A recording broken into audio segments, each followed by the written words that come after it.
Para um falante de castelhano, o português é um território próximo e é, por isso, enganador. É também um território que começa a explorar como se já estivesse no coração da floresta, reconhecendo a disposição geral da vegetação, mas encontrando becos sem saída, onde na floresta materna há passagens e vice-versa. Este livro é um excelente mapa para aproveitar as aproximações e conhecer os afastamentos. Já um falante de galego, perante o português, sente aquilo que eu sinto perante o galego, disse o algures já não sei onde. Estou a ver uma fotografia de há muitos anos e já não sei se aquele que ali está é o meu irmão ou sou mesmo eu. Seja quem for o fotografado, estamos em família. Estamos ainda, em muitos casos, na mesma casa. Este livro é uma planta da casa desenhada por quem sabe muito bem orientar aqueles que agora querem passar a viver de vez em quando no quarto de baixo, do Minho. Não é fácil, às vezes, e na família, que há as maiores sangas. Falsos amigos, atitudes difíceis, 1001 formas de pedir café.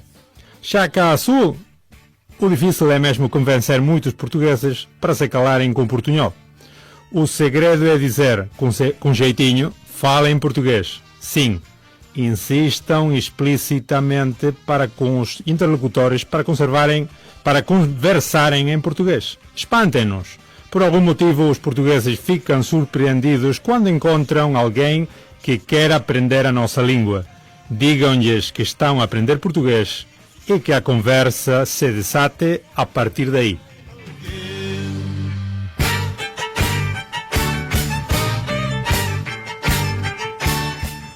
Que tal, moi boas? Este é o prefacio de Marcos Neves, Unha lengua infinita, do libro Estou a aprender portugués, de A Través Editora.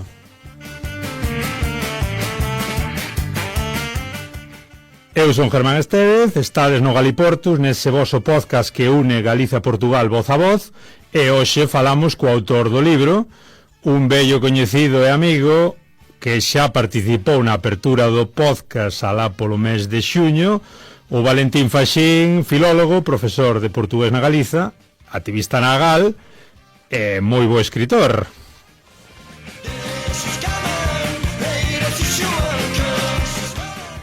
Moi boa, Valentín. Hola, moito bom. Como te defines, Valentín? Non vayas pela humildade. Quen é Valentín Faxín? Valentín Faxín é unha persoa que, polo facto de ter nacido na Galiza, ten unha paixón inmensa pola lingua. Se tivese nacido en Lisboa, ou en Madrid, non teria esa paixón. E unha persoa que ve que a xestión que se fai coa lingua galega na Galiza é altamente deficitaria, ineficaz, absurda. E iso xera un entusiasmo que provoca que sexa profesor de portugués, que escriba libros, que sexa activista na GAL. Que dicer, Valentín naceu en Vigo e por iso é como é. Imos falar dun libro en concreto que nos gusta moito e que conecta perfectamente o fío do programa, mas xa tes varios previos. Coméntanos un pouquiño o galego imposible, remedios para o galego, Doeñe para o NH, o galego é unha oportunidade, a voz dos mundos, todos en a través editora, verdade? Que significa, Valentín, ter escrito todos eles?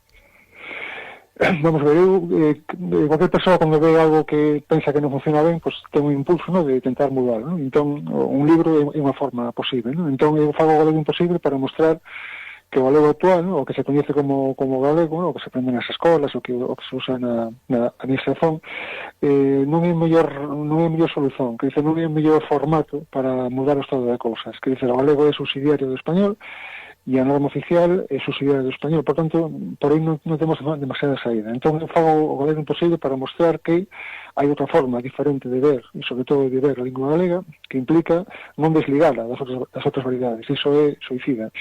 Entón, o galego imposible nace con esa vontade. Olla, eles dicen que así, e vamos mostrar que hai outra hipótese, ¿no?, que é asado, ¿no? Entón, o galego imposible ten esa función.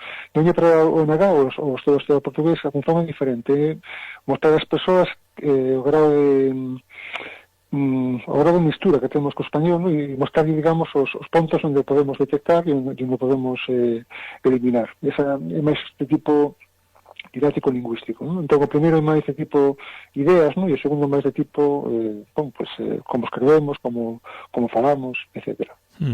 O galego é unha oportunidade, libro de 2019, pode ser? Penso que un pouco antes. Un poquinho antes. Pero, bueno, tal vez me engane. Sí. Por que é unha oportunidade, Valentín?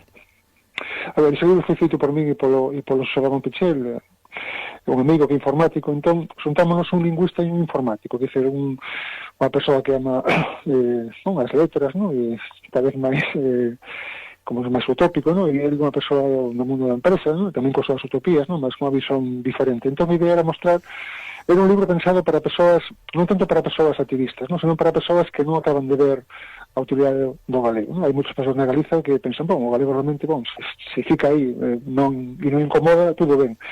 Mas, o galego, para de non incomodar, é unha ferramenta espectacular, que dices, non somos o único país do mundo que se xogásemos dunha forma diferente, non como estamos a xogar agora, teria como linguas oficiais as dúas linguas retiras máis faladas, que o portugués e o español.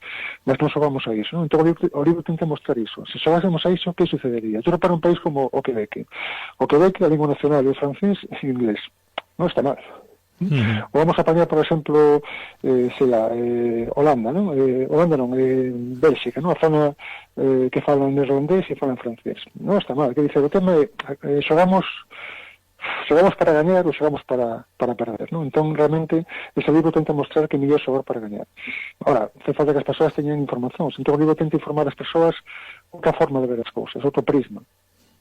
Que falábamos naquela edición, no primeiro episodio do podcast, un pouco da utilidade, e xa vaimos co libro, de estudar portugués. Teño varios coñecidos que xa nos 35, nos 40, resolveron poñerse a estudiar portugués. Pensas que hai unha alza, un repunte do estudo de portugués na Galiza? Vamos ver, o estudo de portugués cada vez vai a máis.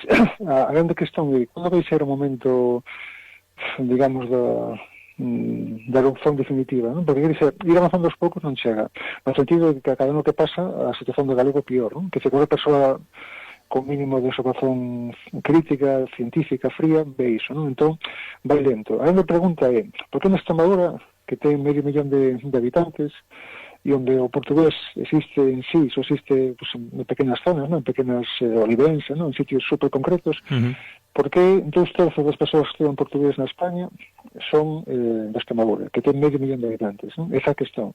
E qual é a diferenza? Digamos, a política, que dizer, os dirigentes da Extremadura decidiron que o portugués fose algo importante, e os dirigentes da Galiza non decidiron iso, nin ao portugués, nin ao galego, nin nada. Entón, esa grande questão, que dizer, o que diferencia un territorio de outro é ese.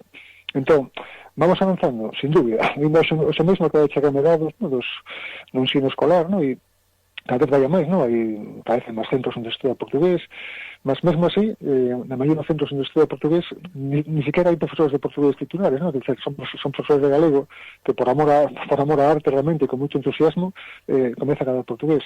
Anos luz, no? Do caso de Extremadura, no? Onde case todos os centros tiñen profesores de portugués. Entón, a questón é, avanzamos, mas en cuanto non houber unha erupción que mude todo isto dunha vez, é lento demais.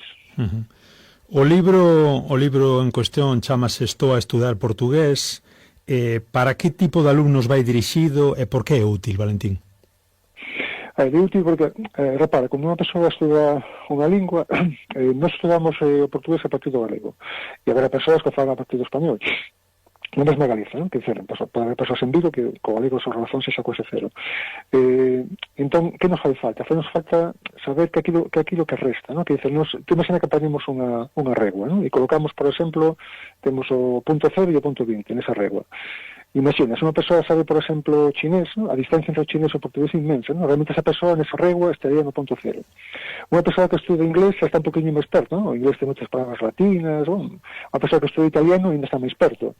Unha persoa que estuda español ainda está máis perto. E unha persoa que sabe galego ainda está máis perto. E unha persoa con un bon galego está super perto, ¿no? Entón, a questão é, este libro tenta focar aquilo que nos falta para chegar, ¿no? Entón, eu non penso nun chinés, ni nun inglés. un catalán, non? Eu penso nunha persoa galega, que pode ser monolingüe en español ou pode ser bilingüe en galego e en español, non? De facto, no libro aparecen como alumnos ficticios, non? Entón, un dos alumnos ficticios é extremeño, que é unha persoa monolingüe en español, outra persoa é de Vigo, entón, é monolingüe en español, mas ten certos conhecimentos de galego, que dice, pues pode saber o que é unha xanela, ou pode saber o que é unha bochecha, ou non, mas tal vez o saiba, e hai unha persoa galego falante, non? Entón, realmente, eu penso en todo ese tipo de públicos, non? Español, as persoas como español hai algo de galego e as persoas estadas no galego. Entón o libro está pensado para ese tipo de xente, para as persoas que queren chegar ao portugués e se están super perto. Mas fai falta saber aquilo que nos falta. Non ten sentido por estudar cousas que xa sabemos, non? Diante do positivo ve o activo, eso non ten piada, non? Temos que saber o que é diferente. O libro ten apartados moi interesantes, comeza falando da preparación da viaxe, onde imos, portugués ou lisboeta, portugués ou paulistano. Por que estas diferenzas? Claro, a questón é onde queremos chegar, non? Entón, claro, normalmente cando estudamos portugués, estamos a estudar a lingua dos portugueses, sí e non. Realmente estamos a estudar un padrón. Da mesma forma que unha persoa estuda español, eso son historias clásicas, non? Unha persoa está estudando español, unha persoa alemá está estudando español, e chega a Andalucía, comeza a pasar por Andalucía e non consigue comunicarse, non? E fica un pouco fangada, non? Fica un pouco chateada. Opa, pues, eu estudiei español. Claro, tú estudaste español de Madrid, entón non dá para todo, non? Entón, no fondo é un aviso, non? De que estamos a estudar un padrón concreto, non? Que dicer, estamos, por exemplo, na escola de idiomas, a priori, ensinamos que a palabra leite, tal como a pronunciei como galego, é pronunciada light, mas bon, é unha pronuncia lisboeta, ¿no? Que dice, no norte de Portugal dicen leite, que dice, no sur de Portugal dicen leite, no Brasil dicen leiche. Entón é importante que as persoas saiban que non está a estudar unha lingua realmente, non está a estudar un modelo de lingua. É curioso, bueno, poderíache contar moitas anécdotas particulares, como a todo o mundo. Estive no Porto hai uns anos facendo un pequeno estaxo, unha pequena actividade formativa, lembrome de que me corrixían as compañeiras no Porto, lembreime moito de ti e dos meus profesores de portugués, corrixíanme esas R's que non eran sonoras, non eran propias do Porto. Intentas sempre tirar ese padrón. Llevas pedían que pronunciases cajo, era iso? Non, ao revés. Eu tentaba sempre acomodarme a ese padrón lisboeta que eu aprendera. Maravilloso. E no norte din, non te lisboetices tanto. Maravilloso. Eso non é moi habitual, mas alegro moito que exista. É curioso. Non é habitual no sentido de que qual será a lingua das crianzas do Porto daqui a 20 anos? Non sei, tamén non sei moi diferente, non sei, estou a especular, non? Este tamén un tema que Marco Neves, autor do prólogo, tamén un tema que lle interesa, non? Sí. Non sei, non? Mas os estados tenden a homogeneizar, non? Que dice, qual será a lingua dun rapaz de Sevilla daqui a 20 anos? Non sei, non sabemos, é un misterio. A fonética ven sendo o segundo punto do libro. Crees que a principal traba que teñen os galegos, que é o máis difícil para chegar a esa fonética do portugués? Pero como nos estudamos inglés, estudié inglés há un par de anos, inglés realmente sí que é difícil, en termos fonéticos, non? Dice, son fonemas vocálicos fora de memoria, mas penso que eran 12, e eses 12 ben colocados e tiñamos 4 ou 5 ou 6, o resto non os tiñamos, había que facer coa boca algo especial, non? Entón, realmente non é difícil, que dicer, a fonética de Portugal, a fonética de Lisboa, non é difícil, realmente nas vogais son prácticamente as mesmas, temos ese mudo, non? Leite, temos teñen vogais abertas, fechadas, como temos nós, que dice, nas consoantes teñen as vogais nasais, mas se sabes unha, sabes todas, como alemán, quente, fin, é sempre o mesmo, que dice, que o ar saia polo nariz. Consoantes, temos ese sonoro, coisa, non? Mas ese fonema que existe en inglés, en francés, a questón non está aí. Eu penso que o grande desafío é que o portugués realmente non é unha lingua estranxeira. E isto que quere dicer? Que dicer que unha persoa apaña un texto en portugués, apaña o Saramago, apaña qualquer autor, tanto dá. E comeza a ler, un mesmo, podo apañar aquí un libro, teño que diante, por exemplo, un libro de Isaac Asimov en portugués. Entón, eu apaño o libro e leo. O texto está en portugués. Eu vou ler como podo ler sendo galego.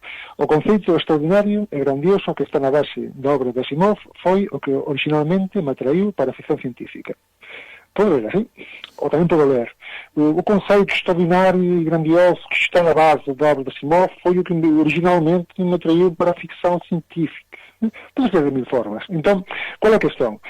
Claro que as persoas custalles a veces ler os textos con unha fonética diferente da que eles teñen, porque senten como unha impostura. Entón, ao final, que dice, case como unha questão quase como de vergoña, ¿no? Claro, en inglés as persoas tentan falar inglesa, porque, o sea, coa fonética, pues, non fica absurdo. Mas, no noso caso, non fica absurdo, fica como falamos habitualmente. Entón, penso que o desafío máis psicolóxico que técnico, que dice, non é unha questão de que sexa moi distante. No inglés, hai linguas con 90 fonemas ou 70, que hai linguas super complicadas.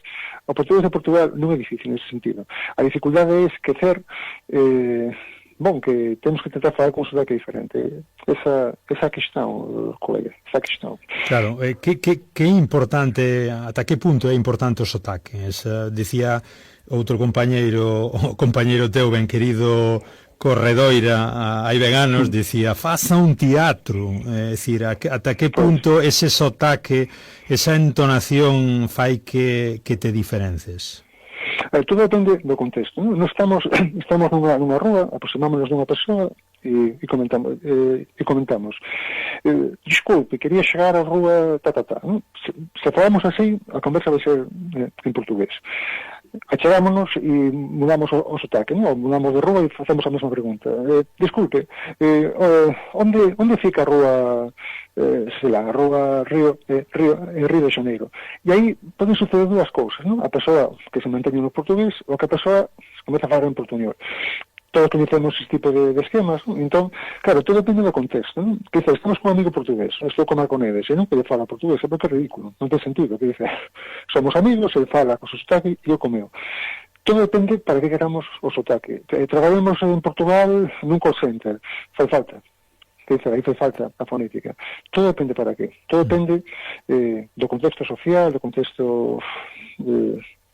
Sí, todo depende onde estivermos e con quen estivermos a falar. A chave está aí. E en función disso escollemos unha cousa ou outra. E en función disso a fonética é importante ou non é? Avanzamos cara a ortografía, Valentín. Onde erramos os galegos? En que punto está o acordo ortográfico tamén, para non iniciados, o acordo ortográfico que simplificou un pouco a variante do portugués cara a conversión do portugués do Brasil? Sí, vamos a ver, o acordo ortográfico, a mudanza que provocou así máis resistencias en Portugal foi o facto de eliminar os grupos cultos tipo CT, CCillado, unha palabra como eléctrico, antes escribíase con CT, embora ese C non fose pronunciado, e agora non se escreve, non? Entón iso foi o que provocou máis recusas, non? De certo modo porque as mudanzas ortográficas son complicadas sempre, que dicer, sempre hai resistencias para iso, sempre. É un tema que me interesa, eu leo un bocado sobre iso e non hai nenhuma que digas tú, opa, todo o mundo está a favor. E neste caso realmente, para min como galego é difícil ser contra, no sentido de que son letras que non se pronuncian.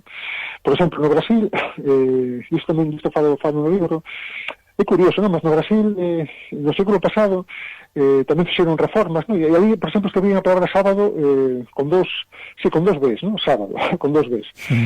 Claro, visto agora é absurdo, non? Mas, sí, a etimoloxía, o sabat e todo isto. Al final, triunfou a simplificación, mas é difícil. Que en todas as linguas, qualquer reforma ortográfica é ben difícil.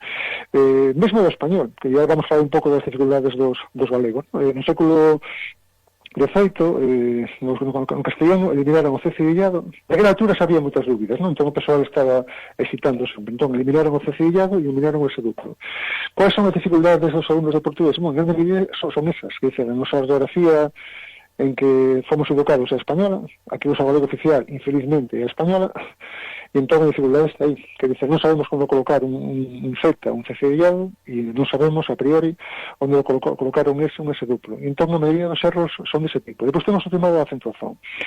Claro, e aquí tamén, infelizmente, o galego non axuda moito, porque, repara, nós temos varias vogais, non? Abertas e fechadas. Entón, a priori, o sistema de acentuación tiña que marcar iso. Que dice, o sistema de acentuación de portugués marca iso. Tu ves unha palabra como portugués, circunflexo, e sabes que é fechada.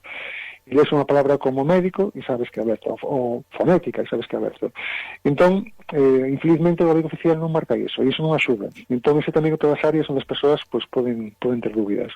Ora, a ortografía, cun mínimo de de constancia, sabendo as regras mínimas, por exemplo, unha regra tan simples como esta: as palabras comezadas por A, seguidas de S, son todas con duplo S. A única excepción é Asia, Asia, Asa e Asilo. Todo o resto son con ese duplo. O por exemplo, se unha pasada sobre inglés ou francés, moitas veces o S e ese duplo coinciden. Como son palabras latinas, que sei eu, expresión, congreso, ¿no? Todo iso é con ese duplo en francés, en inglés, en catalán. E entón a ortografía a priori non me parece o máis complicado. Unha persoa en C2 poucos erros ten. O sea, C2 é o nivel máis alto de escola de idiomas. Unha persoa con C2 xa non costuma ter erros de ortografía. En canto a gramática, Valentín, levamos toda a vida escoitando, bueno, os que xa temos algúns anos, toda a vida nos meteron a gramática polos ollos. Cando estás a estudar portugués, até que punto tamén é importante ter en conta verbos, posesivos, artigos, normas, regras? Pois, a ver, as regras básicas entre o portugués e o galego, mesmo o español, son super parecidas, que dice, unha ortografía diferente é a do chinés o do vasco. Esas son ortografías para ficar pasmado, ¿no? Que dice, o linguas con casos e cousas así. Que dice, a ortografía realmente, a gramática que temos que aprender é bastante accesible. Ora ben, o que sí é certo é que nunha primeira fase os alumnos aprendemos, ¿no? Todos aprendemos que estos máis xerais, ¿no? O tipo, que sería cando usamos o futuro do consuntivo, ¿no? Se tiveres tempo, se puderes, se achares, cando usamos un infinitiva inflexionado, era bon faceres isto, é preciso pensarmos naquilo. Entón vamos aprendendo, digamos, o máis vasto, o máis estructural. E qual é o difícil, o que escapa? É conxuntural. Por exemplo, en portugués é votar en español é votar por. En portugués é ser responsable por, e en español é ser responsable de. Que dicer, este tipo de cousiñas pequeninas son as que escapan. E non faz mal, que dicer, eu sempre lles digo a brincar, ¿no? Cando vos estivedes morrendo, ¿no? Estivedes aí, non sei, máis clásica, ¿no? Unha persoa morrendo con un padre ao lado, que iso xa non existe, ¿no? Mas cando estivedes morrendo, e de saber que o vosso portugués vai ser pior que o vosso español. Iso é inevitable. O sea, temos que aceitar que o portugués, o sea, ter un dominio 100% do portugués é imposible, porque vivemos na Galiza, por tanto vivemos na España, o noso input, o sea, todo o que recebemos, a todo non, depende das persoas, ¿no? Mas recebemos moito input en español, a nosa lingua inicial foi o español, entón o español é perfeito, somos unhas máquinas do español, e non é tan simple ser unhas máquinas do portugués, porque precisaría un entusiasmo inmenso, ¿no? Que eu teño, e mesmo así o meu español é mellor que o meu portugués. É mellor o teu español que o teu portugués logo de toda a vida co portugués agora. Claro, porque tú repara, eu podo ter buracos, eu era degustarado no portugués, no galego portugués, moito tempo, ¿no? E a veces teño buracos, ¿no? A veces estou nas aulas e aí coloco unha expresión e as persoas non saben como é español, e eu tampouco sei, que dice, porque non a teño, xa, que dice, porque teño buracos, ¿no? Ora ben, teño máis buracos en portugués, ¿no? A veces hai cousas tamén nas aulas e iso como se dice en portugués, e teño que pararme a pensar moito, a veces non me sai, que dice, a tos 20 anos, cando a lingua que tes é prácticamente a mesma que o español, iso é un manancial de información lexical, gramatical, fonética, ortográfica, é brutal. E entón iso, despois xa, que dicer, todo o que podes aprender até máis lento, ¿no? As crianzas aprenden máis rápido, ¿no? As linguas do que as persoas adultas, ¿no? E entón iso, que dicer, temos que aceitar iso con todo, ¿no? Con toda a humildade, ¿no? Que dicer, por moita paixón que teníamos polo tema do galego e do portugués, o certo é que o noso español é mellor. E iso é difícil que mude, porque socialmente, que dicer, eu mesmo, no, que vivo instalado no portugués, claro, a veces falo con mi irmá, que fala español, ou pásame un podcast que está en español, que pode ouvir ou non, porque o español sempre está aí. E sobre todo o español que xa mamamos, iso é, claro, son cuantidades inxentes de información que non vas a conseguir compensar na vida adulta. Mas quizá iso non ten ninguna importancia. Quizá non ten, eu sempre digo a estos alumnos, ¿no? Que a veces, isto é erro, calma, non faz mal. O tema é ter un bon, o tema é ter un bon registro de portugués, non? Mas ser perfeitos, eu penso que non é o objetivo. Bueno, eu conseguín estar dunha vez con os compañeiros nunha feira de cabeceiras de basto, penso que tardaron 10-15 minutiños en facerme a pregunta. Foi un orgullo para min. Que non saíra a palabra o señor é español, pero en fin, estou falando demasiado de min e o que quero falar do teu libro, Valentín. Que pasa co infinitivo conxugado? Dámolo por morto? Comerdes? Facermos? No, eso sería absurdo. Dice, o efectivo fusionado de unha forma maravillosa. A ver, o que pena que, claro, eu tampouco quero estar todo o tempo disparando contra os que fan o galego oficial, non? Mas realmente, cando unha lingua está nunha situación fraca, as persoas que defenden esa lingua, o que fan habitualmente é mostrar aquilo que é máis diferente, que dice, sempre hai unha tendencia a mostrar aquilo que é máis interesante. E o infinitivo flexionado é brutal, que dice, en toda Europa só húngaro ten infinitivo flexionado. Todo o resto das linguas non flexionan os verbos, que dice, eso é moi difícil de encontrar. E algo que existe na Galiza, que as persoas idosas ainda conservan, que as persoas máis novas tentamos usar, e cando comezas a usarlos aí espontaneamente, que dice, a mí actualmente, a mí e a miña filla, que dice, muchas persoas que me rodean, dice, super simple, no? O facto de estares aquí, a ideia de vida é magnífica, sai, que dice, porque non é, o sea, podes aprender as regras, non? Pero chega un momento en que realmente usamos, repara, unha cousa importantísima para as persoas que estudan línguas. A veces hai persoas que dicen, o meu inglés non avanza moito, non? Entón pregunto, e tú unha da semana que faz con inglés? Non fago nada. Bom, pois se non faz nada, non faz nada, non? Co portugués é o mesmo, e co infinitivo flexionado é o mesmo, que dizer, tú escuitas cualquier podcast en portugués, un filme, o que for, e está por toda parte. E como está por toda parte, entra. Iso chamase input lingüístico, non? É aquilo que referes. E se referes moito input lingüístico, provocas output, que é o que sai pola boca. Son termos técnicos que se usan para isto, ok? Entrar, sair. Mas ten que entrar. Entón, infelizmente, nas rúas galegas, o infinitivo flexionado non se escuta moito. Ora, se vas a material audiovisual, en portugués, Portugal, Brasil, tes por toda parte. E entón, esa é a forma de recuperalo. Nas escolas traballase isto, de secundaria, polo que eu sei non moito. Mas, por exemplo, o futuro consultivo traballase cero. Iso sí que se deu por perdido. Se fixeres, se puderes, cando puderes, en cuanto estiveres, e pena, porque tamén un tempo verbal espectacular. Vamos a cas palabras, Valentín.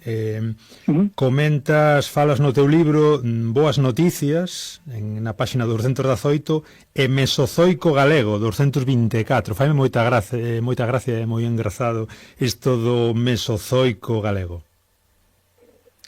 A que te refires, lembraste? Unha vez cando o libro saíra, non? Entón un amigo, o Xío, o profesor de portugués, fixo unha entrevista así, online tamén, e preguntóme cosas do libro e eu non me lembraba, porque a veces as metáforas son demasiado metafóricas, pero básicamente co léxico a questón é a seguinte: non sabemos moitísimo. A veces as persoas pensan, faltan moitas palabras. Claro que te faltan, claro, mas tenta falar grego, ou tenta falar turco. Tes un monte de palabras. O tema é, das palabras que tes, quais dan xeito e quais non. E cosa sempre a questón é, das palabras que usamos, quais son galegamente xenuínas ou portuguesamente xenuínas e quantas son en español. E o problema do español é que tan parecido ao portugués que iso non é fácil de saber, non? Unha palabra como juerga, cualquier persoa, eso non debe ser, non? De facto, juerga ten o mesmo origen que huelga en español. Mas aí as persoas desconfían, non? O que si, tiquismiquis, non? Aí as persoas desconfían. Mas non é tan fácil desconfiar de outras moitas palabras. Dice, por que vas desconfiar de asignar? En español. Asignar, oye, parece latín. O por que vas desconfiar de ubicar? Mas non dá. Entón, o grande desafío é, de todo aquilo que uso habitualmente, cuánto vale e cuánto non vale. E iso aprendese en anos de lingua, tamén se aprende por input, non? Mas tamén é certo que hai cousas que fai falta aulas, que dice, simplemente como o portugués non chega, tú podes subir moito portugués e continuar pensando que asignar e ubicar en portugués simplemente non o viste, foi por puro acaso. Entón aí as aulas axudan inmenso. Entón sempre recomendo ás persoas, olha, un ano de formación non está mal, aprendes inmenso, e se o profesor for bon, se a profesora for boa, vas repetir. Mas bon, en resumo, no léxico é saber daquilo que uso, que é o que presta e que é o que non presta. Ese é o grande desafío. Podo chegar, Valentín, a un nivel, digamos, avanzado, real, un C1, un C2, sen, evidentemente, se estás comentando, sin ter moitas horas detrás de traballo en aulas e fora das aulas, sin ter moito input en portugués, e tamén sen repararmos en expresións idiomáticas, en proverbios, en conectores, nos famosos conectores, ata que punto son importantes estas cuestións? A ver, cando unha persoa ten un nivel alto, todo iso sai, claro. Que dicer, este año unha persoa teña un C1, un C2, tú pensas unha persoa que fala español, unha persoa que fala español, que foi educada en español, pode ter un C1, un C2, non todas, non? Mas moitas teñen, pois teñen sus lecturas, teñen curiosidade, teñen fraseoloxía, teñen conectores, iso todo sai. Entón, iso espérase. como se consegue chegar a iso? Sen facer nada? Penso que é imposible. Fai falta ir a aulas? Non fai falta. Mas sen ningún input é absurdo, que dice, e para, todos nós, uns máis e outros menos, temos tempo de lacer, ok? Uns máis e outros menos, non? O tempo de lacer pode usado de mil formas diferentes, non? Mais productivas, menos productivas. Bon, cada un ten o seu xeito, non? Mas se vas ver un filme, por que ver un español? O teu español non vai mellorar. É espectacular. Es decir, español e todas as persoas que están ouvindo este podcast, bueno, todas as persoas que foren galegas ou foren españolas, dice, espectacular, están no topo. Ora, se escutas en portugués de Brasil, por exemplo, ou se quixeres, na versión original, un filme de Kurosawa en xaponés que ensinado en portugués, aí vas gañar algo, que dice, vas disfrutar do filme na mesma, ok? Vas disfrutar da mesma e vas a aprender cousas. Entón, o meu consello é sempre o mesmo. Aquilo que faz por lacer, non faz tanto en español, que o teu español non vai mellorar, fai na lingua que estiveres a estudar. E se fores galego falante, fai en portugués. Porque en galego de Galiza non vai dar, mas en portugués tes de tudo. Outro día, nun dos episodios tamén do programa, que a querida Noe bueno, un pouco a Arcada Noe, ideóloga e profesora tamén de portugués, falaba, corrixiu, matizou un pouquiño as palabras de Celina da Piedade cando dixo aquilo de espantoso. Os falsos amigos, Valentín, pedíache algún exemplo concreto, gústame moito este apartado, super divertido. Falsos amigos entre galego e portugués ou entre castellano e portugués? A ver, vamos a ver, claro, a grande cuestión é o que é un falso amigo. Tú, por exemplo, tú repara que estás a estudar, que sei eu, estás a estudar hindi, estás a estudar unha lingua asiática, cualquier, non? E sai a palabra bon. E fácil que saia, é unha palabra monosilábica e é fácil que saia. Ninguna persoa pensa que bon nesa lingua é malayo, sexa o noso bon. Iso non é un falso amigo. Que dice, un falso amigo que é cando en linguas próximas confiamos que a similitude formal nos leve ao mesmo tipo de significado. Quer dizer, cando unha persoa estuda inglés e aparece a palabra library, pensa, debe ser librería, non? Mas non é librería, é biblioteca. Iso é un falso amigo. Falso amigo é palabras en linguas máis ou menos próximas, o inglés ten moito léxico latino, e nos caímos na armadilla, non? Opa, debe ser o mesmo e ao final non era. Iso é un falso amigo. Entón, agora vamos a facer un pequeno xogo. Creo que me digas falsos amigos entre o galego oficial e o español. Repara, por exemplo, que eu teño en casa un libro editado de Brasil de falsos amigos entre español e portugués, e parecen 1000. Por qué? Porque as linguas son tan máis próximas e máis fácil que as palabras similares, ok? Cuando máis distantes é máis difícil. Entón, eu agora vou te facer unha pregunta moi simples, que me vas a dar un monte de exemplos. Quero que me digas falsos amigos entre o galego oficial, o galego popular, o galego da Galiza e o español. Comeza, tens un minuto. tipo, por exemplo, año, ok? Año, polvo, ese tipo de falsos amigos. Sí. Exacto. Tens un minuto. Año, polvo, podíamos decir tamén, hai unha que me gusta moito, que é repugnante, contra repugnante, non sei, prestar, aínda que hai zonas de falantes de español no que prestar como gustar tamén se usa. Claro, agora collícheme, pero sí que hai unha chea deles, de palabras comuns. Non hai. E sabes por que non hai? Porque as que había desapareceron. Por qué? Porque cando ao longo da historia do galego, desde a finais da media ata agora, cando conversa unha persoa que fala galego, unha persoa que fala español, e hai un tipo de conflito de comunicación que encede 100% das veces é a persoa que fala galego. Que dice, eu non sou capaz de imaginar un padre, un sacerdote falando con un fregués que non entende o seu fregués falando galego e que lle diga, ai, que interesante, gostaria que me explicase que dice esa palabra. Iso non funciona así. Claro. É poder contra non poder. Entón, as persoas ceden. E por iso as persoas hoxe en día, por exemplo, a palabra polvo, hoxe en día úsase moi pouco. Por qué? Porque polvo en español é algo diferente. Tengo que dizer o sexo, non? Entón, claro, as persoas están en un bar, pedía unha de polvo, jaja, yo tamén, non? A piada clásica, non? Dice, as persoas, todo aquilo que provoca o conflito de comunicación é sempre a persoa galego falante que encede. Isto é o que dicer, que tamén é difícil, o persoa que te podía facer, dime palabras galegas que sexan moi diferentes das españolas, tipo bochecha, non? Bochecha en galego e mejilla en español. e tampouco hai tantas. Es que dice, haberá moitas, mas non nos saen. En xeral, un galego falante normal tense que parar a pensar. Por qué? Porque cedemos. Que dizer, non pedimos pescada, pedimos merluza. Por qué? Porque tal vez non entenden pescada. Entón vamos cedendo. Entón, o noso galego, se comparamos o galego actual, espontáneo, e non falo de persoas que xa teñen montado e ten un bon galego, non? O galego se empeza moito, espontáneo. Actual, con hai 200 anos, piorou. Piorou inmenso. Piorou. Mas non piorou porque as persoas sean así asado, piorou porque é unha lingua socialmente forte e outra non é. Entón, con falsos amigos acontece o mesmo, que dice, desaparecen. Todo para, por exemplo, un caso clásico, escoller e elexer, non?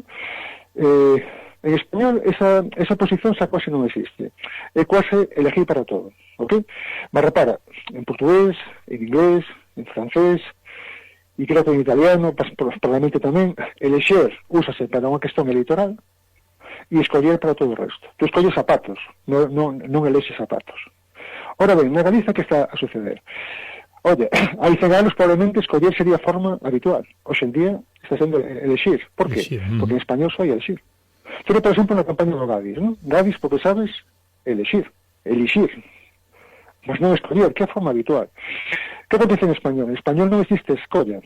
Entón, ao final, esa forma ficou fraca perante elección e elegir. Entón, onde quero chegar? Todos os vosos amigos que pude saber, todo iso vai ficando devastado, ¿no? En certo modo, ¿no? Porque a lingua xamónica é o español. Entón, a ver, habías, mas cada vez a menos. Entón, iso, temos año, temos polvo, poucos máis, así populares, poucos máis. E ca base típica co constructo español de fondo, algún que queiras comentar, do tipo que dicíamos hai nada, do exemplo de Noé, de Espantoso? No, que para, falsos amigos, que es... Hai mil, máis ou menos. Sí. Claro, ora ben, máis que colocar exemplos, o que gostaría que a xente se dese conta de que moitos deles, se nos paramos a pensar, conseguimos recuperar a forma original. Un exemplo, non? Pelo e cabelo. Se eu preguntas agora as persoas que están ouvindo, oye, qual das dúas terá a ver co que temos na cabeza e qual das dúas terá que ver co que temos no resto do corpo? E as persoas quase sen pasar moito saben que pelo do corpo, pelo piloso, e cabelo capilar, é da cabeza. Entón, iso, eu iría un pouco máis por aí, non? Ou, por exemplo, seguir continuar, non? Seguir e seguir alguén, ou seguir unha idea, e continuar e proseguir. Continue por ali, non é siga, continue por ali, ok? Vou continuar a falar, non seguir a falar, vou continuar a falar. Entón, hai moitos falsos amigos que, con un pouco de esforzo, por exemplo, contestar e responder, é un clásico, non? Que dice, contestar ten un sentido de un pouco de violencia, non? De replicar, non? Non me contestes, non? E responder é neutro. Que acontece? Que en español contestar ocupou o sitio de responder. De facto, en español se dice contestador automático, algo que en Portugal sería impensable, non? Sería un aparello que estaría protestando, non? Tu chamas, non es tú. Non teria sentido, non? Entón, hai moitos falsos amigos que, se paramos un poquinho a pensar na orixe, vemos que son facilmente recuperables, que dicen, podemos recuperar o uso previo. Esto do tema do portugués non entendo se non está ligado ao galego, que para mí o portugués non é unha lingua estranxeira, non son profesor de habanés nin de ruso, son profesor da lingua de Galiza.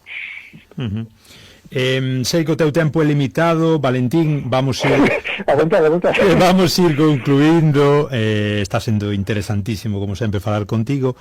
Dinos, para quen está a estudar portugués, para eses alumnos curiosos e interesados por mellorar o seu galego, por aproximarse ao sur do Miño, dinos eses consellos, esas dicas importantes, eses desexos que tú lle das dende a túa visión.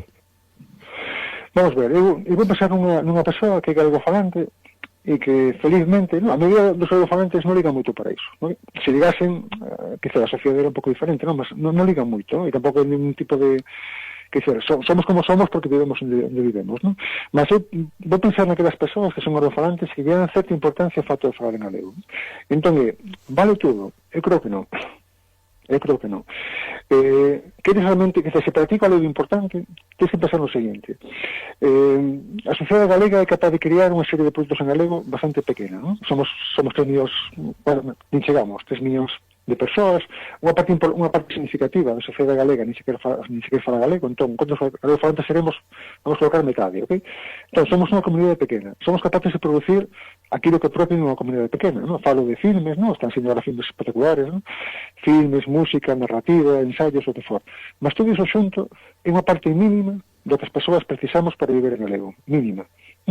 Que dicer, penso, por exemplo, nunha persoa que mora na Eslovenia, non? Os eslovenos son 2,5 millones, son quase como os galegos, e eles non conseguen producir tudo o que precisa a sociedade eslovena. Como preenchen aquilo que non conseguen? Un sinal alemán, outros son máis bellos, tal vez o ruso, non o sei, outros inglés, probablemente, que dice, eles preenchen desa forma. O serbo croata, non o sei, ok? Mas eles teñen que preencher. E nós tamén preenchemos, e somos educados para preencher o español. Iso, somos educados para iso, desde a máis tenra infancia.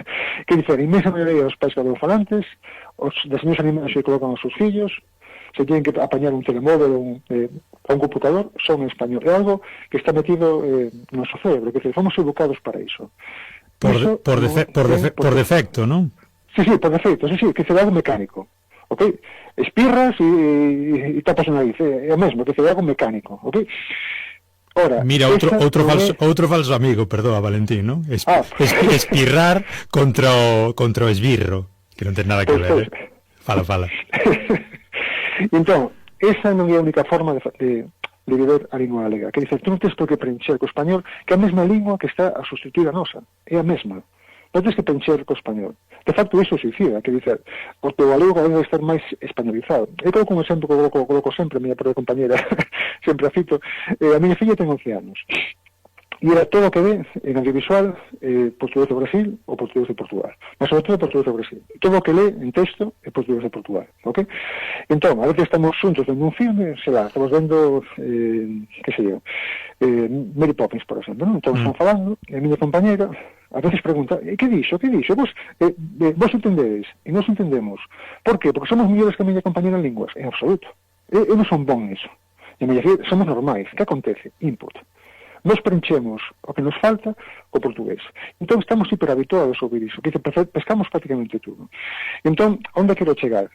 Se queres viver en galego, con bon galego, non tens outro remedio, felizmente, que aportades para o portugués.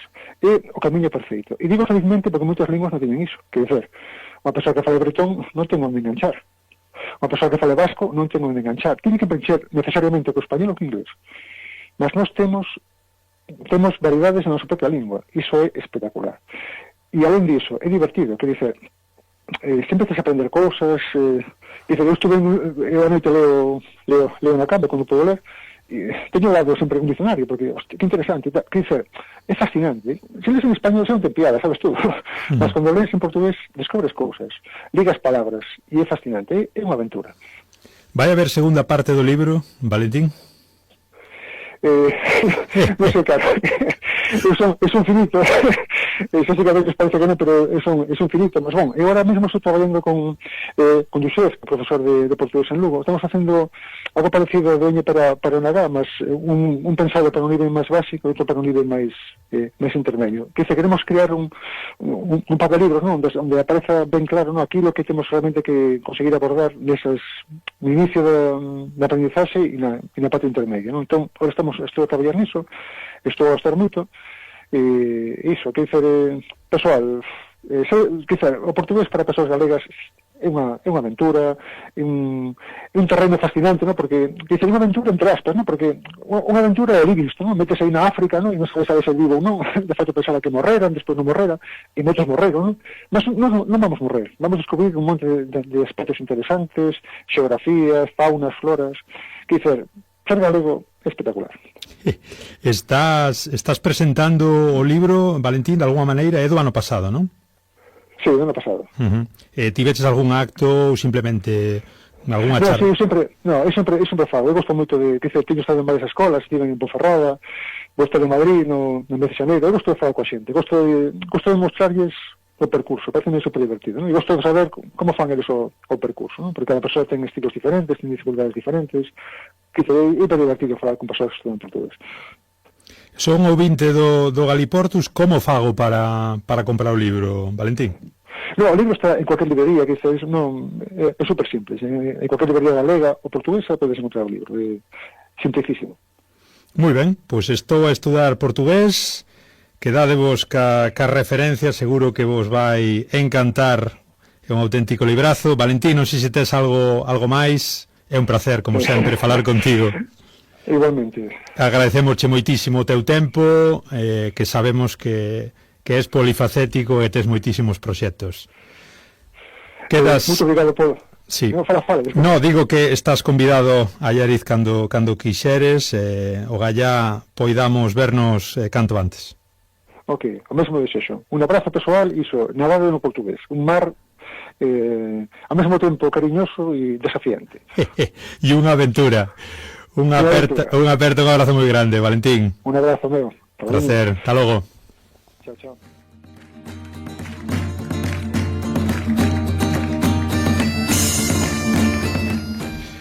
E ata aquí a nosa conversa con Valentín Faxín, do seu libro Estou a estudar portugués. Deunos todas as dicas, todos eses secretos para chegar a un nivel superior de portugués. Hoxe, como digo, un auténtico luxo no Galiportus, Valentín Faxín.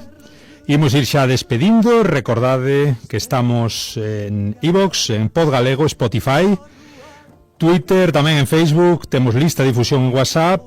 As queixas, suxerencias e recomendacións galiportuspodcast@gmail.com. Non paramos de medrar, estamos tamén, como non, Radio Allariz 107.2 da FM. Un placer, como sempre, Carlos nos mandos técnicos. E, bueno, pois ata aquí este novo episodio. Como digo, eu son Germán Estévez, Galiportus, o voso podcast que une Galicia e Portugal. Hoxe ímonos con Zé Perdigão, que di aquilo que pode ser ben certo: sou galego até o mondego. Obrigado. Adufeiras da Idanha, cantamos em mirandês, língua que não nos estranha. Sou galego, ai, sou galego até ao mondego, por escuro de arnego, da Galiza até ao mondego. Sou galego até ao mondego, por escuro de arnego, da Galiza até ao mondego.